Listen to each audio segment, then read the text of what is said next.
урматтуу мугалимдер, ата-энелер, өнөрчүлөр, мына бүгүн сиздердин айылыңыздарда жакшы салмактта турабыз. Бардыгыбыз Жалал Абад облусундагы Ыйгарым укуктуу өкүлү Текебаев Тилеккыдыр Маевдин атынан, өзүмдүн атынан мен куттуктайм. Ошого мына демөөрчүлөр өзгөчө ыраазычылык билдиребиз. Азына келип улатам, бул жерде жерди да ушулар бериптир. Сиздерге рахмат чоң. Ушундай бизге жардам бергениңиз үчүн сиздердин да ишиңиздер алдыга кете берсин.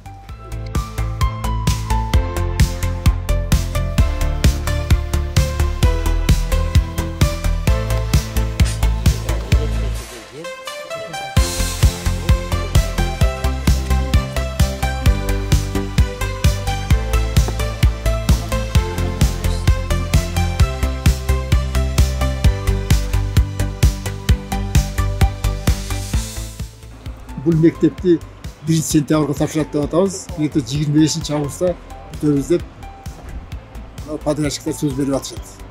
Бирок биз дагы улам келип текшерип көзөмөлдөп турабыз.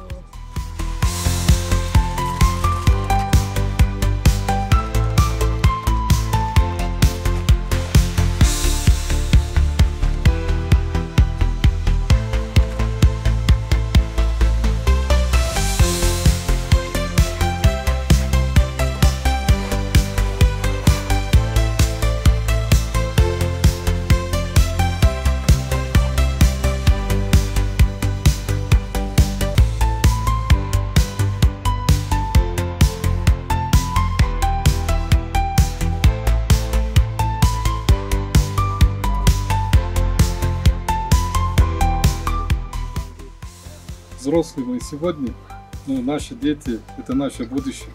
Давайте для них оставим сзади нас хорошее будущее, обеспечая им в школе самые лучшие условия.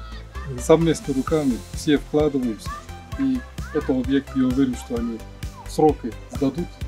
Благодарю.